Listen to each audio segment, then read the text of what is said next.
Qué enorme placer es encontrarnos todos los sábados a través de la señal de ITV.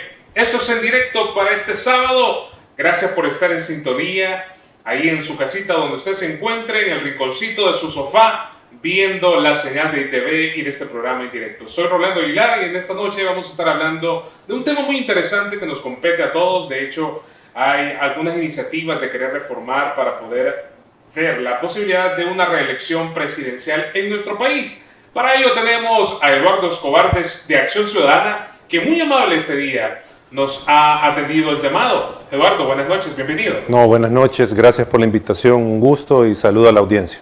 Perfecto. Usted puede participar en nuestras redes sociales. ITV está en Facebook, YouTube, Twitter, nos encuentra como ITV El Salvador y en Twitter como ITV-SB. Asimismo, de costa a costa en televisión nacional a través de Verizon y Tele El Salvador por canal 1509.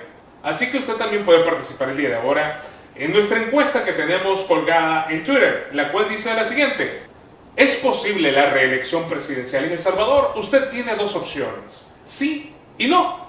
Al final del programa vamos a estar haciendo el balance de todo lo que usted participó. Asimismo, su comentario lo puede hacer a través de Facebook y YouTube. Mientras tanto, en la semana en nuestro país ocurrieron diferentes noticias que vamos a poder palpar en los titulares de diferentes medios digitales y también medios nacionales, como por ejemplo Diario El Salvador. En su madera dice: gobierno lanza plan de transporte seguro. El diario de hoy dice que Asamblea cerrará Dirección de Estadísticas y Censos. Diario El Mundo: nuevo embajador en Estados Unidos dice que hay que acercarse a El Salvador.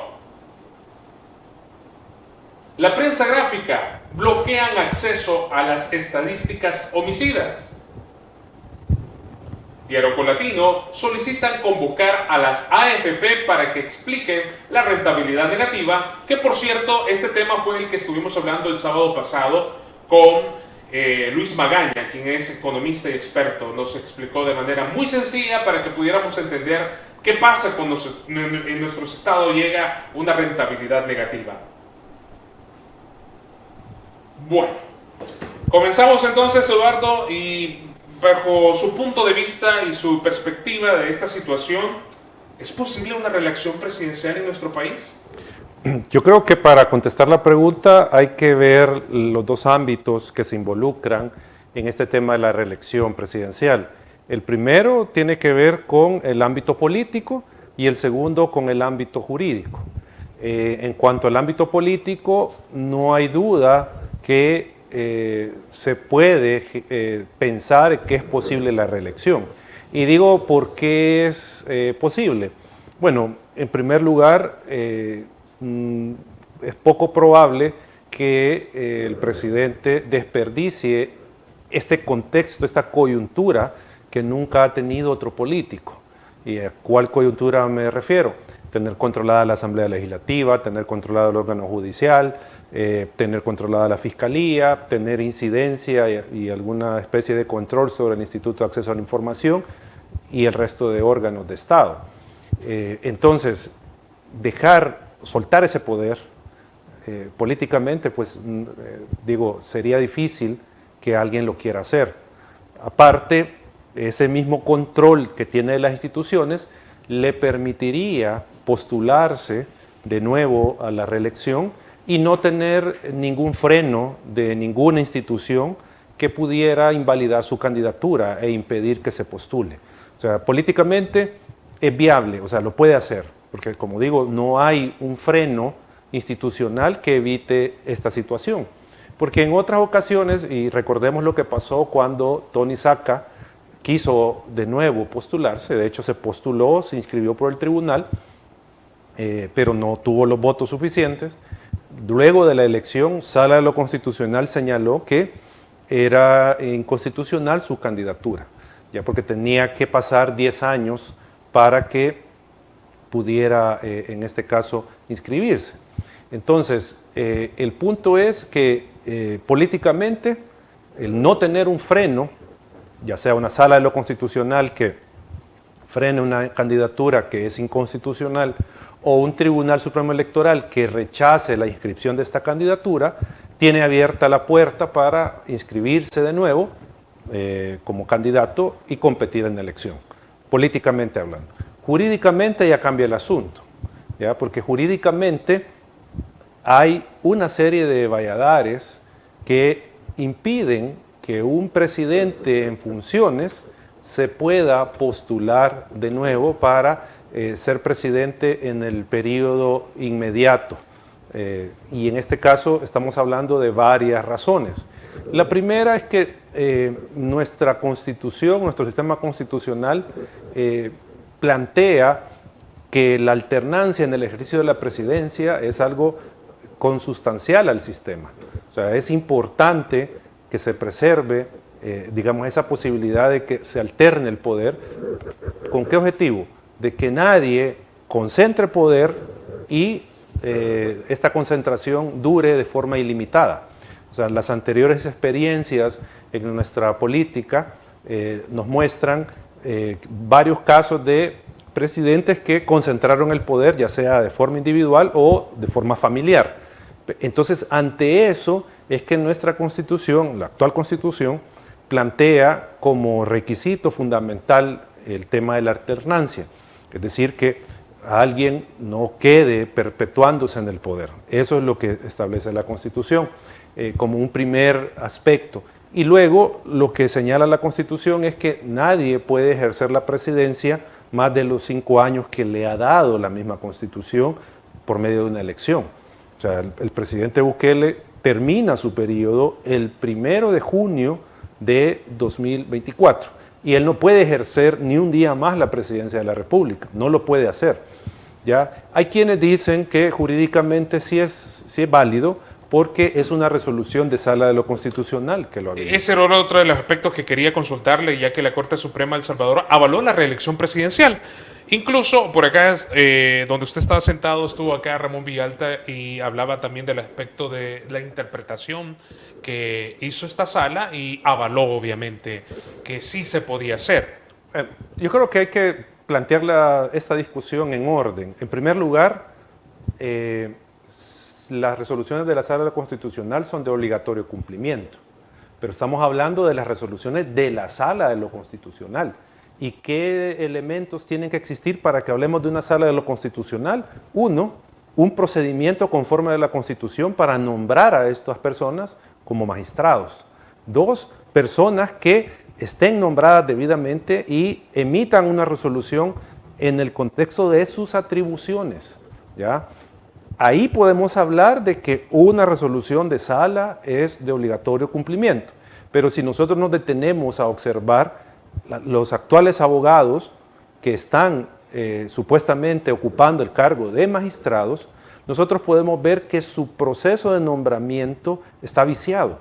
¿Ya? Recordemos que ellos provienen del golpe de Estado del 1 de mayo, ellos no están legitimados ni democrática, ni política, ni jurídicamente para ocupar esos cargos. Entonces, ellos no están nombrados legítimamente como magistrados y por lo tanto sus resoluciones carecen de valor. Incluso no son ni resoluciones. Los pronunciamientos que ellos puedan hacer carecen de valor jurídico. Entonces, si estamos hablando de pronunciamientos que no tienen valor jurídico, no podemos estar diciendo que ellos han avalado el proceso de reelección, porque ellos no tienen potestades, porque no son funcionarios, no están legitimados, no son magistrados de Sala de lo Constitucional, entonces no existe esa resolución. La última resolución válida de la Sala de lo Constitucional fue el mandamiento judicial número 1/2021, donde la Sala declaraba inconstitucional la destitución de ellos mismos. Ese es el último pronunciamiento válido. Lo demás no es válido, mucho menos este tema de la reelección. Entonces, no hay asidero legal para decir que esta resolución, entre comillas, habilita la reelección, porque primero no es resolución y segundo no es válido. Entonces no hay, por donde se le quiera buscar una interpretación, entre comillas, a la Constitución para que el presidente se pueda reelegir. Como decía, uno de los principios, y de hecho, estos son de las cláusulas pétreas que establece la Constitución, respecto de la alternancia en el ejercicio del poder, de la presidencia. ¿Ya? Que eso que habla acerca del artículo 88 de la Constitución Política. Que no se puede alterar, digamos, este aspecto de la alternancia. Hay quienes dicen, pero ¿y qué tiene la reelección si la gente lo quiere, si el pueblo lo quiere? Hay que decirle a la ciudadanía, ustedes pueden estar muy contentos con la labor del presidente, lo pueden incluso querer, pero eso no borra la prohibición constitucional de que él no puede postularse y no puede reelegirse. O sea, eso es lo que tiene que ver la ciudadanía. Hay quienes dicen, pero es que nosotros lo queremos. No, yo puedo querer que la luna sea rosada, pero la realidad me indica de que la luna no es rosada, ¿ya? Entonces, en este caso, por mucho que quieran justificar la reelección, no está avalado legalmente, jurídicamente, esta reelección. Entonces, no aplica que lo que diga la gente es que nosotros lo queremos. No, es que esa es la regla, ¿ya? Así como usted, si usted quiere cruzarse el semáforo en rojo en un semáforo, se lo va a pasar llevando otro carro. Entonces es lo mismo acá. O sea, hay una regla que prohíbe la reelección, precisamente para que no nos pase las cosas que ya se han dicho en el pasado, de cuando alguien acumula mucho poder y lo mantiene durante mucho tiempo concentrado. Entonces, ese es, digamos, uno de los temas que hay que decirle a la ciudadanía. No. Pero en el escenario actual de esta sala, la cual ya emitió esta resolución, ¿qué pasará entonces? O sea, políticamente van a asumir que es válido ese documento que emitieron los abogados que están diciendo que son magistrados. El tribunal ya adelantó criterio y dijo de que ellos van a inscribir al presidente, ya lo dijeron, hasta sacaron un comunicado. Entonces, políticamente, digo, va a pasar. Y el juego, el papel que está jugando ahorita el Tribunal Supremo Electoral a poder acatar esta resolución de la sala, ¿qué opinión le merece a usted? Habría que decir lo que yo acabo de mencionar hace un momento. Los magistrados, y en ese comunicado decían que ellos van a acatar las resoluciones de la Sala de lo Constitucional porque son de obligatorio cumplimiento. De nuevo, y habría que decirle a los señores magistrados del tribunal que ellos están obligados a cumplir las resoluciones dictadas conforme a la Constitución. Ellos tienen en su rol como jueces de desconocer cualquier resolución, cualquier ley, cualquier orden que contraría la Constitución. Ellos están obligados a eso, a rechazarla, no cumplirla. Y en este caso, este documento de los abogados que dicen que están en la Sala de lo Constitucional como magistrados, ese documento contraría la Constitución. Y entonces los magistrados del tribunal deben de rechazar esa resolución, no darle cumplimiento, ¿ya? Y negar la inscripción en caso de que se postule el presidente para la reelección. Eso es lo que tendría que hacer el Tribunal Supremo Electoral. ¿Por qué? Porque no es una sala de lo constitucional válida.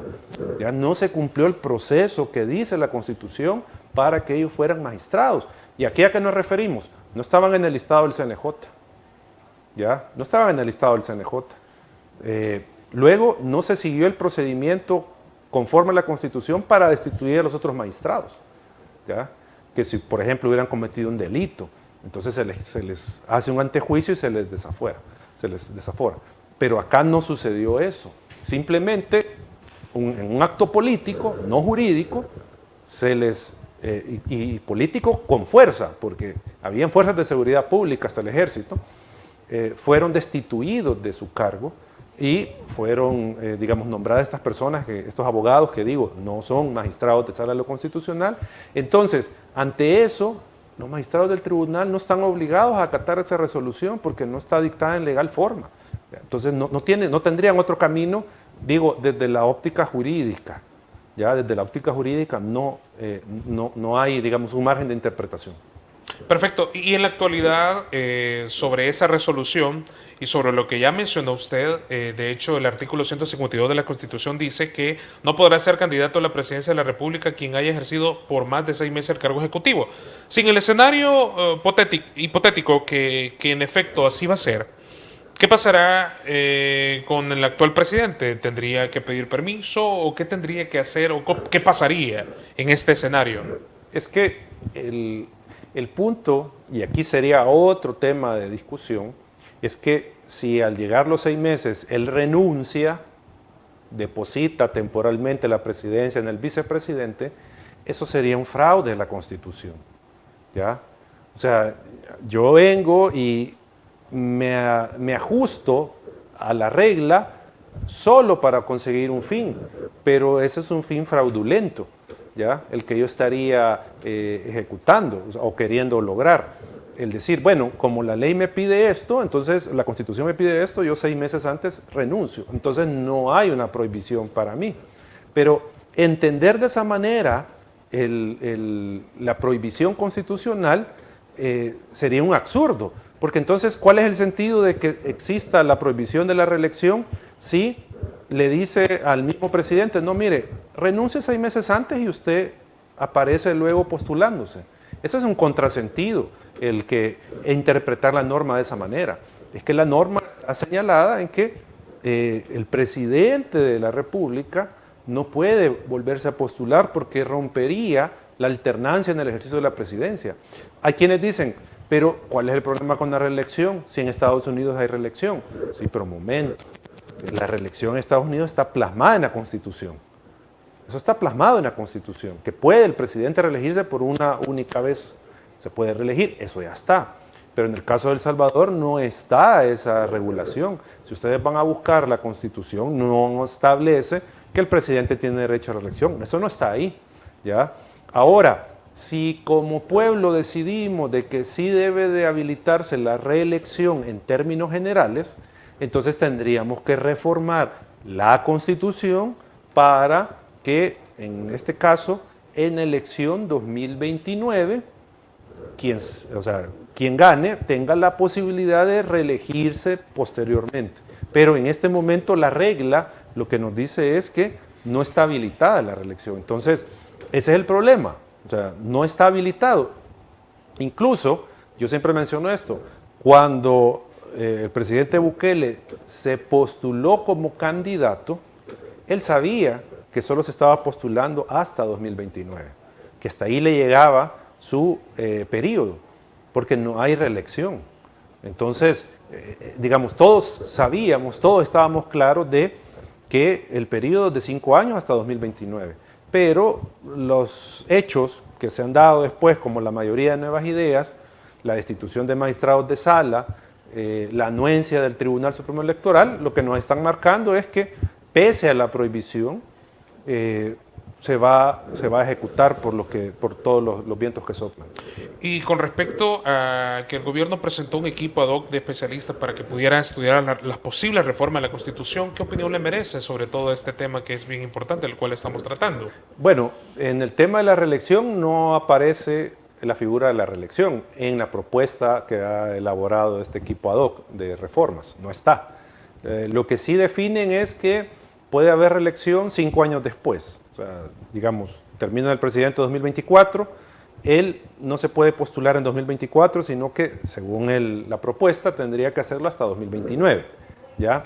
En el hipotético de que tuviéramos aprobada esa reforma, que habría que ver los tiempos también, en qué momento alguien se puede volver a postular. Pero, digamos, en el tema de la reelección, paradójicamente no lleva la reelección inmediata ese proyecto de constitución.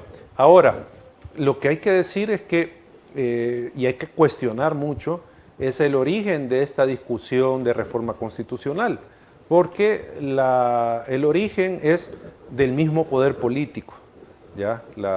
Particularmente de la Presidencia de la República. Desde ahí se ha dado aval para estudiar una reforma a la Constitución, cuando, en primer lugar, el que está habilitado para iniciar este proceso formalmente es la Asamblea Legislativa, ante una propuesta de 10 diputados de la Asamblea. Ahí es donde debería de nacer, y en todo caso, provocada por la ciudadanía, por los diferentes sectores de la sociedad. Por ejemplo, tuvimos la reforma para reconocimiento de los pueblos indígenas, hace unos años.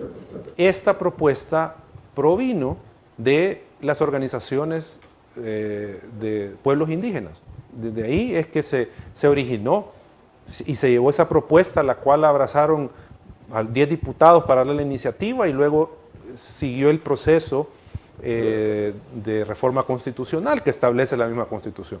Así debería de ser una propuesta de reforma, como por ejemplo lo que está pasando en Chile, que se abrió un debate amplio ¿ya? Para reformar la Constitución, pero acá no, acá lo que estamos viendo es un debate desde arriba, o mejor dicho, una propuesta desde arriba, desde el Ejecutivo, de cómo quiere que sea la Constitución. Porque eso es lo que están buscando hacer, cómo acomodar la Constitución a los intereses del Ejecutivo. Entonces, eso ya le resta legitimidad a cualquier debate y a cualquier iniciativa que tenga que ver con la reforma de la Constitución. ¿Y qué opina usted sobre alguna posible iniciativa de un referéndum en el país? ¿Ve usted que es oportuno en nuestro país? Es que eso es lo que yo digo. Jurídicamente, yo no le veo viabilidad porque no está regulado en la Constitución que para reformar la Constitución se tenga que hacer un referéndum. O sea, jurídicamente eso no está. ¿Por qué? Porque la Constitución tiene sus mecanismos de reforma. La Constitución tiene ya su forma en que se va a proceder para reformarla y qué es lo que se puede reformar y qué no. Por eso es que no tiene otro mecanismo de consulta para reformarse. Ya tiene el proceso definido. ¿Ya? Entonces, jurídicamente no tiene sentido ese referéndum. Ahora, políticamente, con eso van a tratar de legitimar la reforma.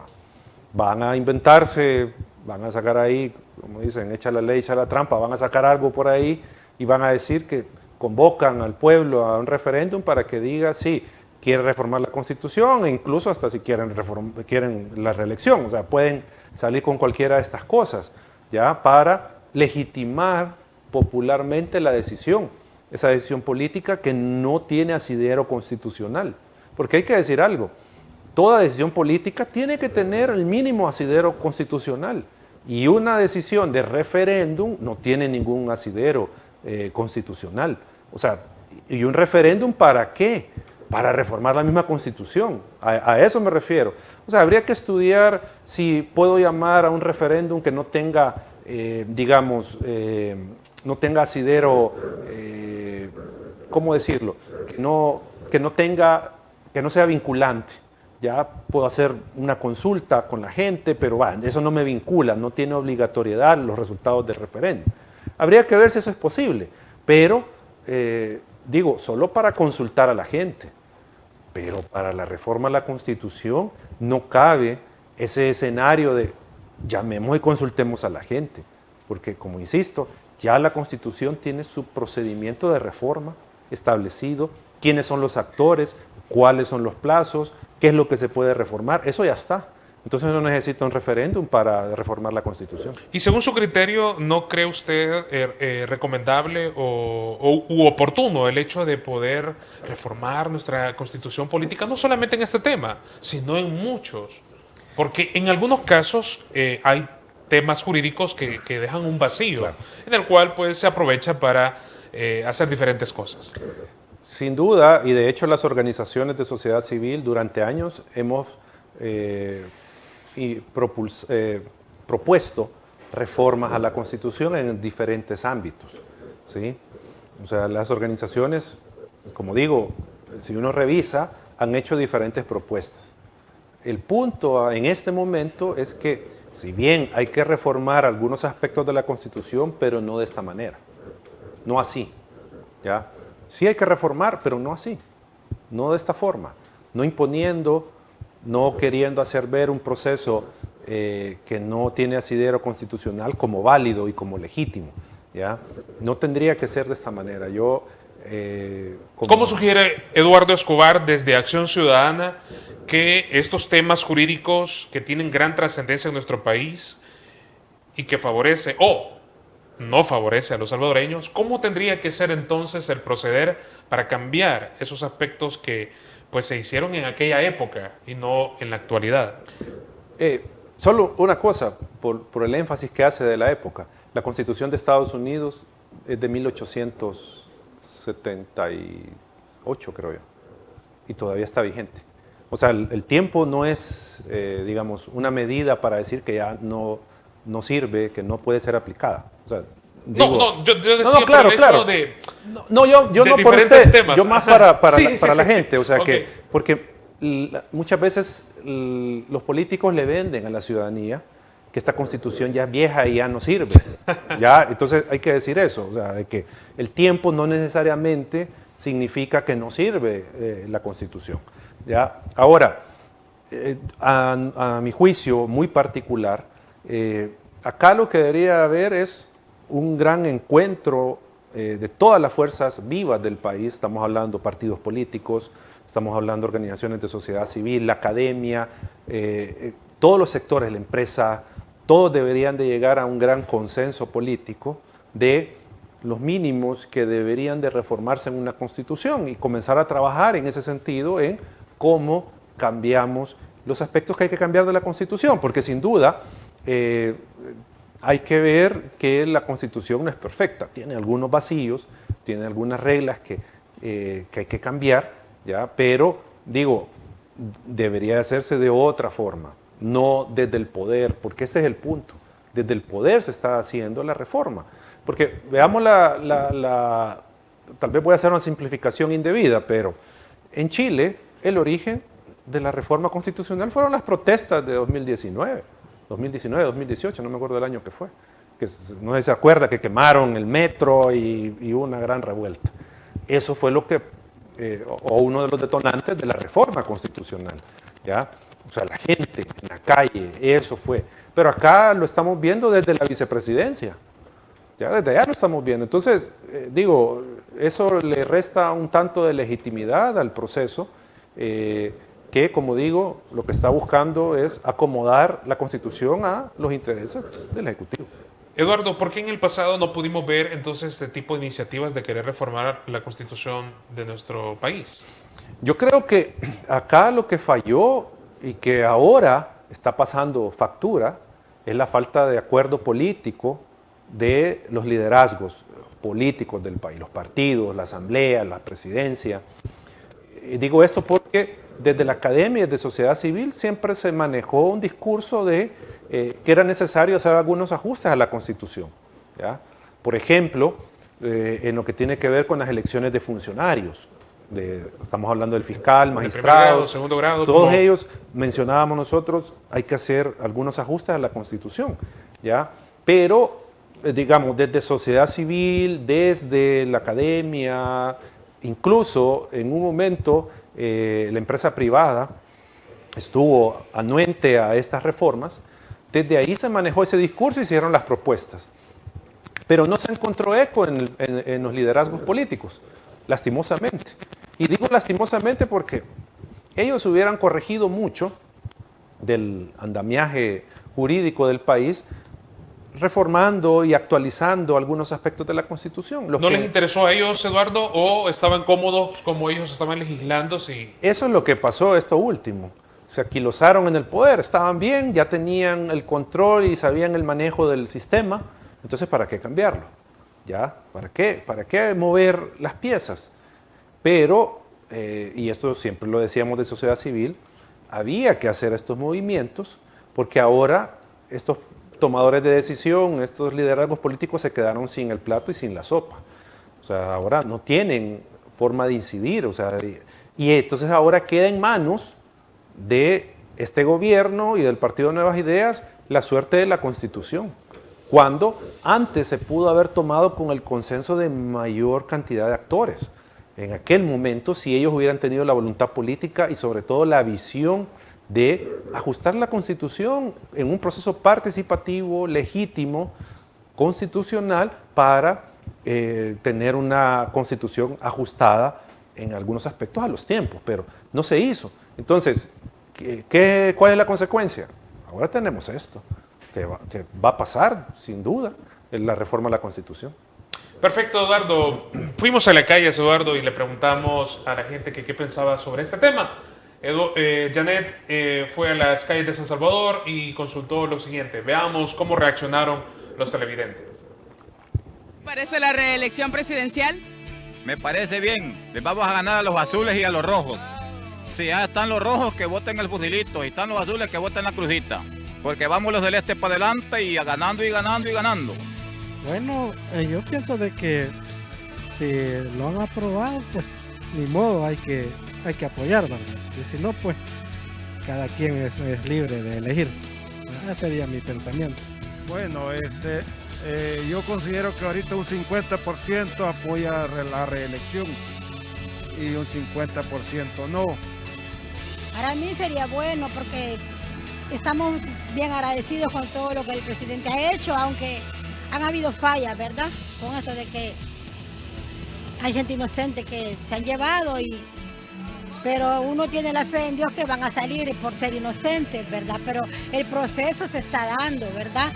Pero si hubiera reelección, yo volví a reelegirlo porque ha hecho muchas cosas buenas y la inconformidad es que hay gente inocente que, ¿verdad?, está pagando por los pecadores, pero yo estoy de acuerdo y agradecida con el presidente.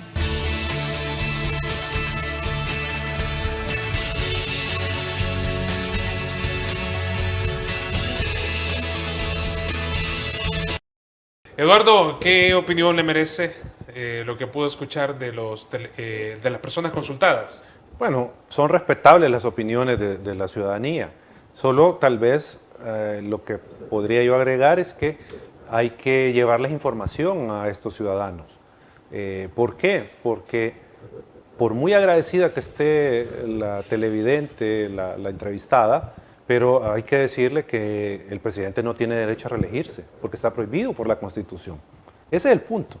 O sea, hay que informar a la gente que no puede reelegirse el presidente por muy bueno que sea, ¿ya? Porque somos un país de reglas, somos un país de leyes, ¿ya? Entonces, no por muy bueno quiere decir que se pueda, ¿ya? Solo que, como digo, políticamente lo van a hacer llegar y van a hacer la reelección, pero jurídicamente nunca va a ser viable la reelección. O sea, no va a estar legitimado jurídicamente un proceso donde Bukele se postule y resulte electo. No, aunque la gente diga, está bien.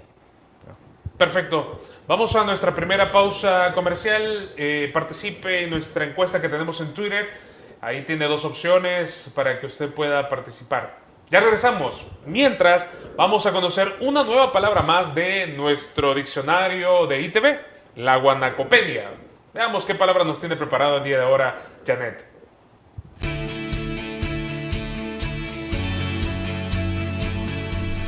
En la guanacopedia de hoy, nuestra palabra es acholot o ajolote. El ajolote es una especie de anfibio caudado ambistomátido del género Ambistoma, relacionado con la salamandra tigre.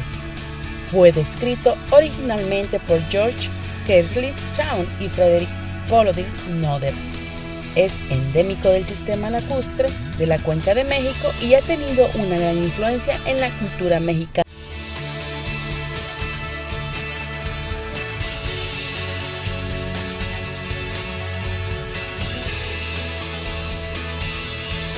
Los salvadoreños en Estados Unidos son la mano más fuerte que sostiene a El Salvador, radicados en un país que no es el suyo, pero al que agradecen por todas las oportunidades que les han brindado para salir adelante junto con sus familias. Y como un reconocimiento, ITV, el medio que ha estado con ellos por más de 15 años, transmitirá sus noticieros y entrevistas desde 2 de los estados más importantes para nuestra diáspora, Washington y Nueva York. Acompáñenos en esta cobertura especial del 1 al 10 de agosto. Será un placer estar con todos ustedes. Somos International Television. La gira 2022 de ITV Noticias es gracias al patrocinio de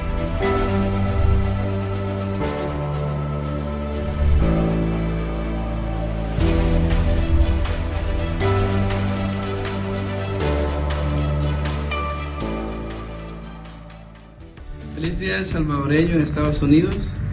Vivir en esta gran nación nos da la oportunidad de poder cumplir nuestras metas con dedicación y esfuerzo. Pero siempre recordamos a nuestro país, El Salvador. ITV, el primer canal para los salvadoreños en el exterior, celebra junto a nuestra diáspora su día en Estados Unidos. Acompáñenos en esta cobertura especial del 1 al 10 de agosto y sintonicen nuestros noticieros en vivo desde Nueva York y Washington, además de entrevistas especiales. Será un placer estar con todos ustedes. Somos International Television ITV. ¿Cuál es su sueño con sus hijos? Claro, que sean los mejores, que salgan adelante y que triunfen en la vida. Y estoy segura que trabaja duro para lograrlo. Les recomiendo algo más. Que sus hijos aprendan inglés, pues es el pasaporte al éxito donde quiera que se desarrollen. El futuro lo necesita. University Idiomas Link. Llame ahora. Invierta en lo seguro.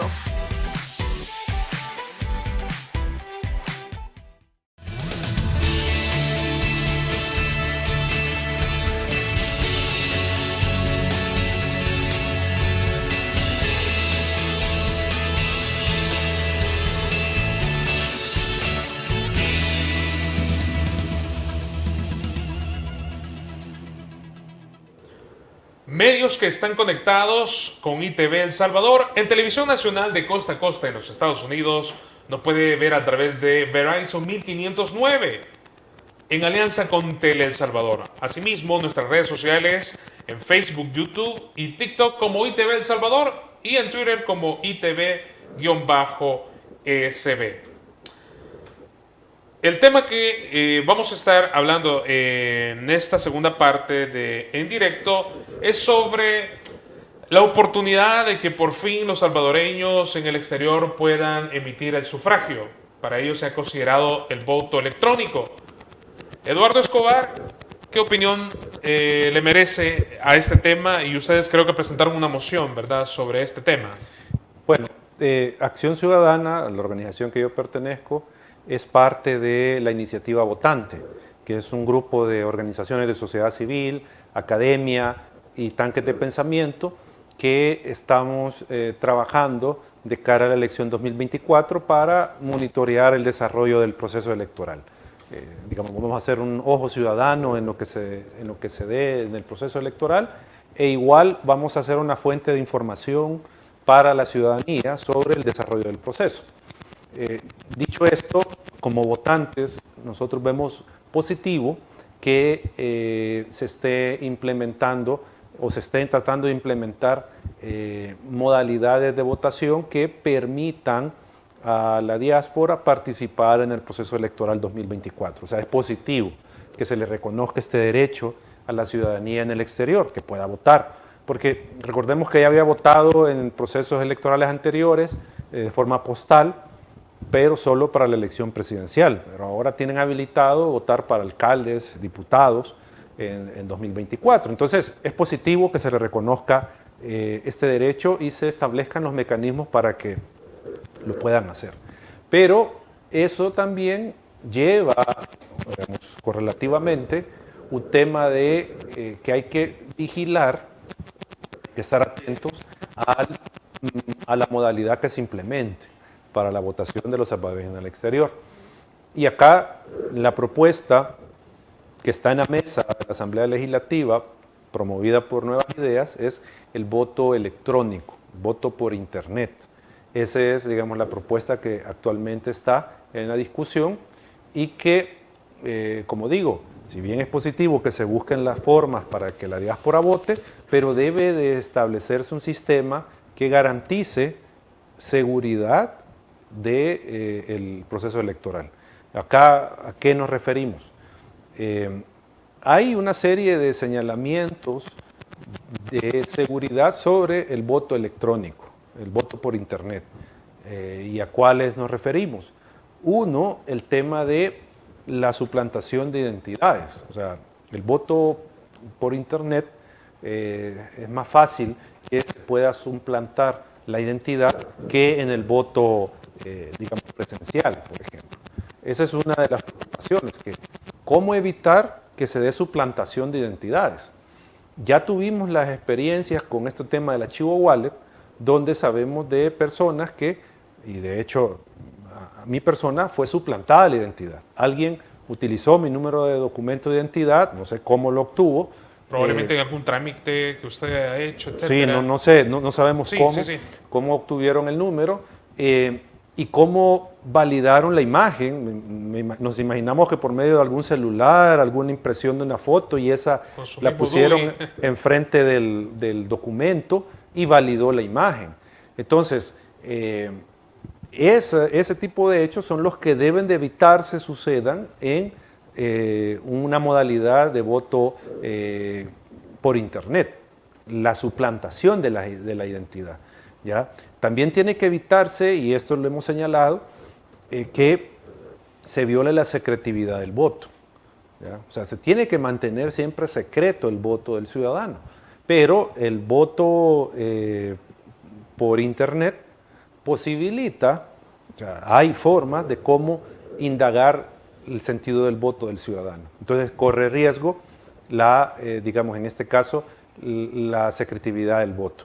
El otro aspecto que nos preocupa y que hemos señalado debe de ponérsele la atención es en cuanto a la configuración del padrón electoral de salvadoreños en el exterior, porque todo el proceso va a ser electrónico, va a ser virtual, no va a ser presencial. Entonces, que en este padrón efectivamente estén los salvadoreños y salvadoreñas que tienen DUI para votar desde el exterior, solo ellos, no que existan otras personas dentro de este padrón, o que se incluyan, por ejemplo, fallecidos y todo esto. O sea, el tema es cómo garantizar que solo estén habilitados para votar las personas que reúnen los requisitos constitucionales. ¿Ya? Y el último aspecto que nosotros hemos señalado, de un tema que hay que ponerle atención, es que a la hora del escrutinio no vaya a ser, digamos, vulnerable el sistema de que se pueda alterar el resultado. Es decir, que si yo voté por el partido 1, mi voto se contabilice por el partido 1. ¿Ya? O sea, que no se vaya a mover mi opción de voto y la vayan a acreditar a otro partido político. Ese es el tema. Alguien puede decir, pero ¿y cómo va a pasar eso? Solo recordemos en 2018, con la elección, cuando se comenzaron a escrutar las marcas. Si ustedes se recuerdan, de repente el escrutinio nos tiraba que las personas que eran más prominentes en aquel momento en los partidos políticos estaban quedando fuera de la elección. O sea, no estaban ganando el curul. Pero ¿qué era lo que había pasado? Lo que se conoció en aquel momento, el problema del script, un programita electrónico ahí del sistema que a cierta cantidad y a ciertos datos le cambiaba el sentido. No soy experto en esto, pero el punto es de que, por ejemplo, si era 10 lo que marcaba, el sistema lo contabilizaba como 100. Entonces hacía el cambio de orden hasta que detectaron que el script era el que estaba generando ese problema me recuerdo que fue en los departamentos, en las circunscripciones de doble dígito, San Salvador, La Libertad, que son los que tienen más de 10 diputados. Entonces ahí se hizo el cambio. Entonces, ese tipo de situaciones se vuelven más posibles que sucedan con el voto por Internet. O sea, se puede dar ese margen. Entonces, lo que las organizaciones hemos señalado es que si la decisión va para que se dé un voto por Internet, están estos riesgos que deben de ser evaluados y las medidas contingenciales y de seguridad que se deben de adoptar. Porque si no, ¿qué es lo que va a pasar? A los compatriotas en el exterior probablemente les ninguneen el voto. Al final termine valiendo menos o se lo terminen pasando a otro partido o a otro candidato o a otro candidato alcalde. O sea, le pueden alterar la voluntad de los electores en el exterior. Y eso es lo que nosotros no queremos que ocurra. Por lo tanto, ¿Y cómo las instituciones encargadas, que es el Tribunal Supremo Electoral, puede dar esa garantía de que no pase incluso en algo tan delicado como la elección de un funcionario? Claro. Eso es lo que está por verse, de cómo el tribunal va a tener, digamos, esa capacidad de evitar estas situaciones. Pero ahorita estamos hablando de alguna manera en el aire, porque no hay ley aprobada. Sí. O sea, no se ha aprobado. Entonces, vamos a ver, ya una vez aprobada la ley, que primero porque la ley dice que el tribunal, si la dejan tal cual, que el tribunal debe contratar a un tercero que le diseñe toda la plataforma y todo esto. Entonces, el tribunal, y aquí es donde viene un debate, si el tribunal contrata a un tercero que tenga la experiencia, probablemente no sea de software con fuente abierta, ¿ya? Sino que un software de fuente cerrada, es decir, que el único que puede auditar, que puede conocer todo digamos, la programación de ese sistema es la empresa, ¿ya? Mientras que si es software de fuente libre, podría el tribunal contratar especialistas para que auditen. Ahí va a depender del acuerdo al que llegue el tribunal con las empresas que se contraten, o sea, para posibilitar que al menos el tribunal tenga ese acceso a monitorear, fiscalizar la operación del sistema. Pero para eso no es que los magistrados lo van a hacer, sino que necesitan contratar especialistas en este tema para que ellos sean los que den fe de que el sistema guarda las medidas mínimas de seguridad para no darse ninguna irregularidad en el proceso electoral. Sobre esta recomendación que está dando usted, es indispensable el financiamiento, pero estamos casi ya a la puerta de esas posibles elecciones. ¿Y será que estamos a tiempo aún, Eduardo, para preparar todo este andamiaje y que pueda ser factible el hecho de que los salvadoreños al exterior puedan ejercer su sufragio, Eduardo? Si siguen, digamos, con el tema de que sea voto por internet, ahí tal vez hay alguna posibilidad de que saque el tribunal justo toda la organización del voto en el exterior, si la saca, porque de hecho el tribunal está elaborando el Plan General de Elecciones en este momento. Obviamente puede avanzar en los otros componentes del plan, pero en este tema del voto electrónico, voto por internet para la elección desde el exterior, ahí no puede avanzar porque no hay ley aprobada. ¿Ya? No tienen presupuesto asignado el tribunal, o sea, no sabemos cuánto va a costar implementar el voto electrónico. Se debe hacer un ajuste presupuestario, me imagino. Sí, o sea, porque el tribunal no puede terminar de preparar el presupuesto si no tiene una ley que le habilite, que le avale el mecanismo de elección. Porque vaya, si se fuera voto postal como ha sido con anterioridad, ya puede tener un estimado del costo para implementarlo. Pero en este momento, voto por internet, o sea, no sé si el tribunal ya movió sus contactos para, por ejemplo, conocer un estimado del valor, porque una cosa es que aprueben la ley, pero la cosa es que le den los fondos necesarios al tribunal y en el momento justo para proceder a la implementación del voto por internet. ¿Creería entonces usted que sería mejor viable hacerlo como se ha estado haciendo mientras se hace todo ese procedimiento y ese andamiaje para no tener margen de error y así no favorecer a cierto partido, etcétera? ¿Qué recomendación pudiera dar Eduardo Escobar de Acción Ciudadana sobre este tema? Lo que se venía haciendo con el voto en el exterior, incluso no solo con el voto en el exterior, sino que con el voto residencial. ¿Se acuerdan que nos acercaron un poco las urnas? Sí. Y ese ha sido un proceso progresivo. Se establecieron planes piloto para el voto residencial. En inicio eran, no me recuerdo cuántos municipios que tuvieron ese acercamiento de urnas, ¿ya? Entonces, acá, como digo, no sabemos si estamos fuera de tiempo ya para implementar de forma exitosa el voto por internet, o si los márgenes de tiempo solo nos permitirían, por ejemplo, planes piloto en determinadas áreas, en determinados estados de Estados Unidos, que es donde está el grueso de votantes, y establecer, por ejemplo, ya sea una modalidad de voto postal o voto electrónico presencial. Es que aquí yo creo que hay varias posibilidades que no se han explorado, porque, por ejemplo, se dice, el salvadoreño en el exterior no puede llegar a su consulado a emitir el voto por la distancia, porque tiene que perder un día completo para llegar y votar y todo esto.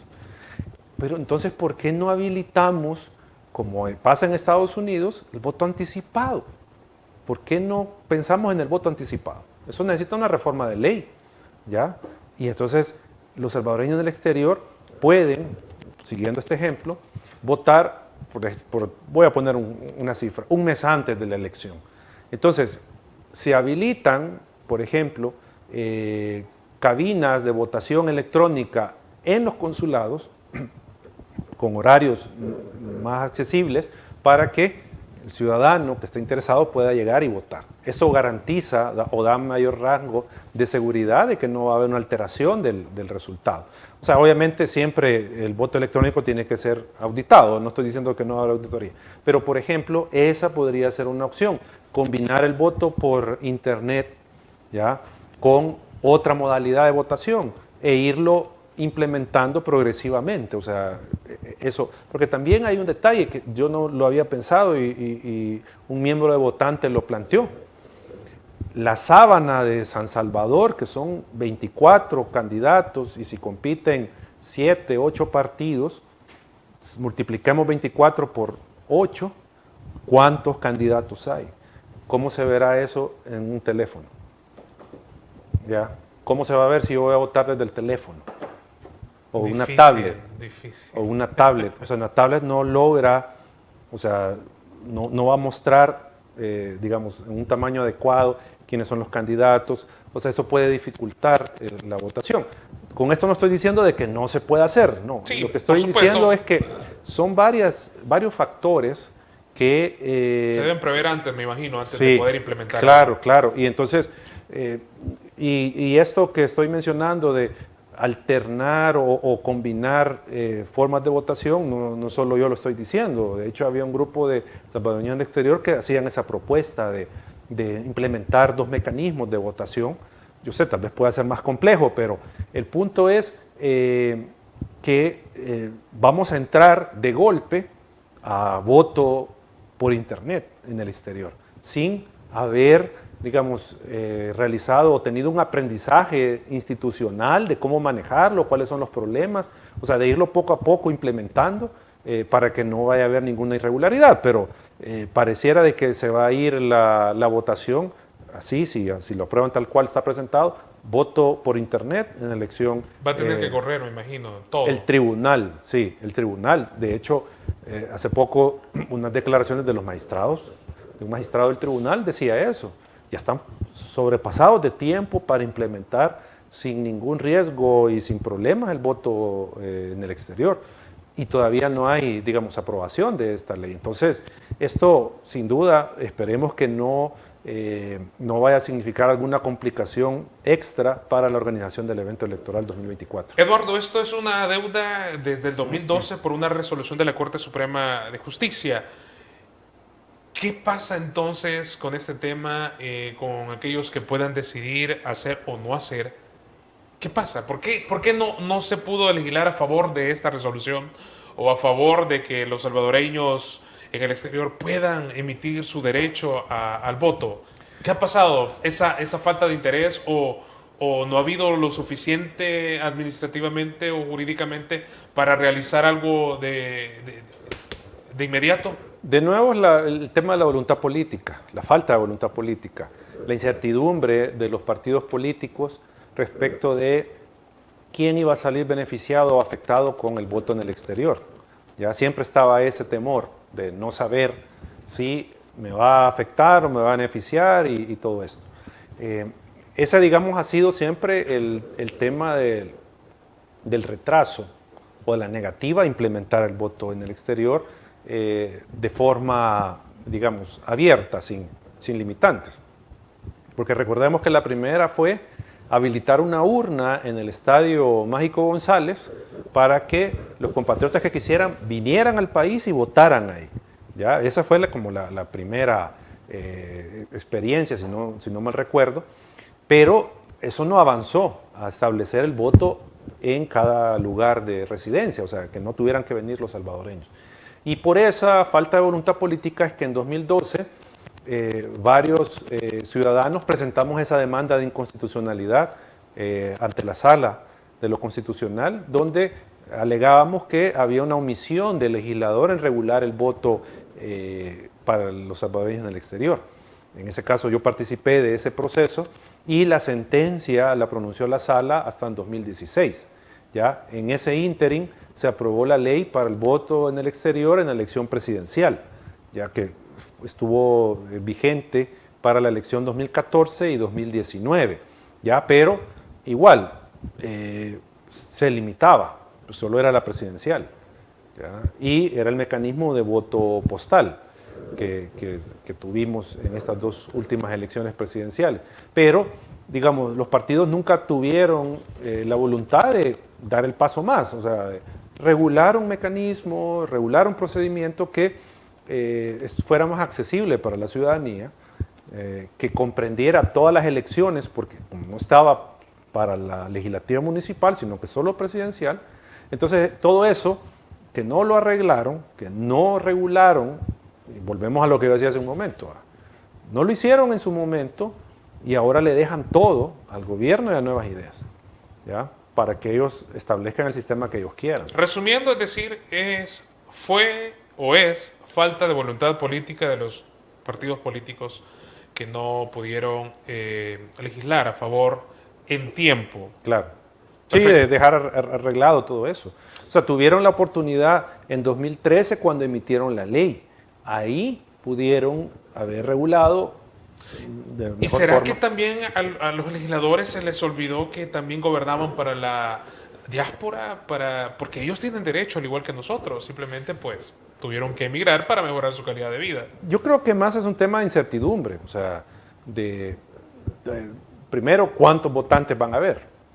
¿Cuántos van a votar? Porque recordemos... ¿Cuánto me van a favorecer? ¿Cree usted que ese es el escenario? Exacto. O sea, ¿cuánto me va a favorecer y cuánto me va a afectar? Entonces, ante esa incertidumbre, a veces lo mejor es no hacer nada, ya dejarlo ahí. Ya. Entonces, ¿por qué cree usted que ahora sí se está haciendo, según su criterio? Bueno, aquí pueden haber varias hipótesis, varias interpretaciones. Yo lo que creo es que hay, digamos, una proyección de nuevas ideas que pueden darse una votación masiva de salvadoreños en el exterior que va a favorecer al partido y va a favorecer a Nuevas Ideas, al presidente, ¿ya? ¿Partiendo de qué? Y de hecho una persona en la encuesta, en la pregunta ciudadana decía que la mitad estaba apoyando y la otra mitad no. Partiendo del hecho de que se puede dar en la elección 2024 una pérdida de apoyo al Partido Nuevas Ideas, a sus alcaldes, a sus diputados y al mismo presidente, que de alguna manera tienen que buscar cómo la compensan. Y qué mejor manera de compensarla con los compatriotas en el exterior, que en general los desinforma el gobierno. O sea, muchos de los compatriotas en el exterior están desinformados, ¿ya? La información que les llega no es la real, la que está pasando acá, sino que ya viene manipulada por el aparato de comunicación del gobierno. Entonces, los salvadoreños en el exterior muchas veces creen ciertas cosas que están pasando acá que no son así, ¿ya? Entonces, de eso se quieren valer, de si hay 800,000 personas con DUI y logramos que voten 200, 300,000, digamos, haciendo cuentas alegres, ya eso cambia la correlación aquí interna, cambia una elección. Le puede dar más diputados a uno, más alcaldes al otro. O sea, puede ser la diferencia en una elección presidencial. O sea, esa cantidad de ciudadanos que podrían hipotéticamente votar cambiarían el resultado. Entonces, yo creería que le están apostando a eso, a generar más votación en el exterior, partiendo del hecho de que, o del supuesto que los van a votar a ellos, que van a votar Nuevas Ideas, y eso los va a beneficiar. Ese es el cálculo que yo pensaría que han hecho, y por eso están con el interés del voto electrónico. Perfecto, tenemos las reacciones del diputado José Raúl Chamagua, quien habla sobre haber saldado esta deuda histórica. Veamos. Muchas gracias, presidente. Sin lugar a dudas, creo que este era un momento que muchos estábamos esperando. Creo que ha llegado el momento de ir finalizando, ir cerrando esta gran deuda histórica que tenía el Estado salvadoreño con la diáspora. Aquí estamos hablando que convergen una infinidad de situaciones que por tanto tiempo, flujos migratorios, delincuencia, situación económica, malos gobiernos, malos diputados, etcétera, propiciaron de que muchos salvadoreños emigraran en masa, con la finalidad obviamente de poder tener una vida mejor para cada uno de ellos y sus familias. Pero se le olvidó a la gente que gobernaba nuestro país que ellos también tienen derechos, porque tenían como prioridad obviamente intereses particulares. Se les olvidó que millones de salvadoreños que viven alrededor del mundo valen lo mismo que nosotros. Y pues bien dicen que el pueblo es sabio, y un momento decidió cambiar la ruta que tenía este país con el objetivo de dignificarnos nosotros mismos. Pero para eso era necesario tener funcionarios que de verdad estuviéramos comprometidos con la gente. Este proyecto obviamente ha sido liderado por el presidente. En su momento él envió una iniciativa el año pasado, la discutimos en esta comisión, artículo por artículo, la sometimos a votación, pasó al pleno y toda la historia que ustedes ya conocen. En esa primera etapa garantizamos derechos. Obviamente el ejecutar el sufragio activo y pasivo ya está contemplado, estamos devolviendo este derecho. Ahora, con esta propuesta que está aquí firmada por diputados de Nuevas Ideas, por el presidente de la Asamblea Legislativa, es una propuesta, es una iniciativa de los diputados de la bancada Ciano. Pero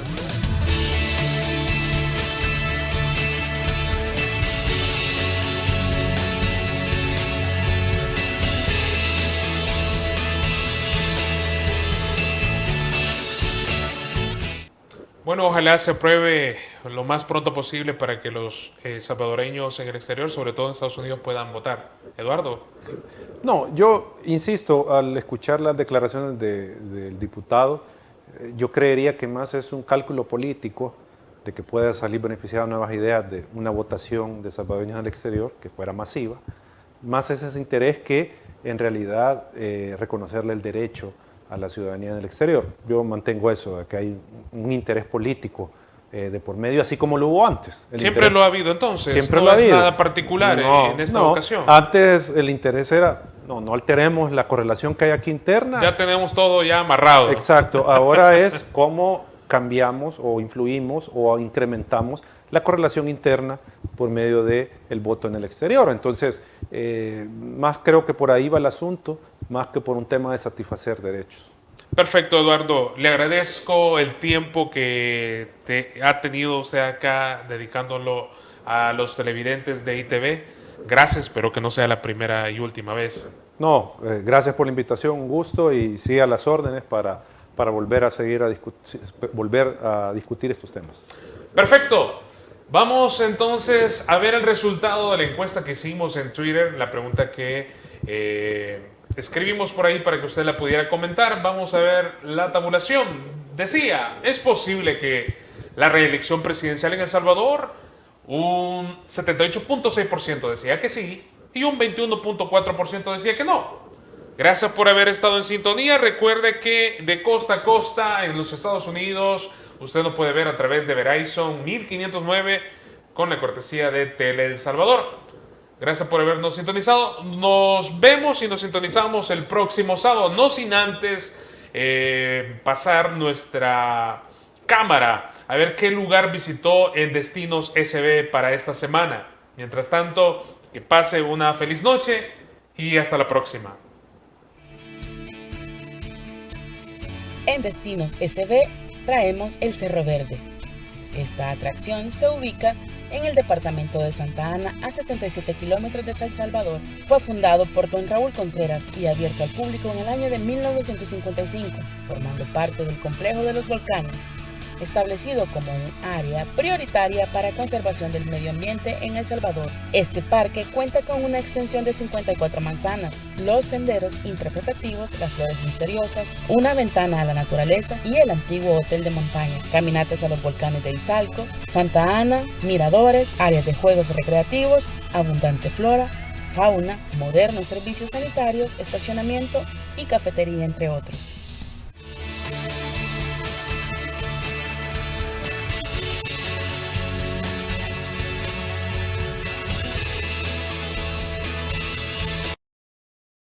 Los salvadoreños en Estados Unidos son la mano más fuerte que sostiene a El Salvador, radicados en un país que no es el suyo, pero al que agradecen por todas las oportunidades que les han brindado para salir adelante junto con sus familias. Y como un reconocimiento, ITV, el medio que ha estado con ellos por más de 15 años, transmitirá sus noticieros y entrevistas desde dos de los estados más importantes para nuestra diáspora, Washington y Nueva York. Acompáñenos en esta cobertura especial del 1 al 10 de agosto. Será un placer estar con todos ustedes. Somos International Television. La gira 2022 de ITV Noticias es gracias al patrocinio de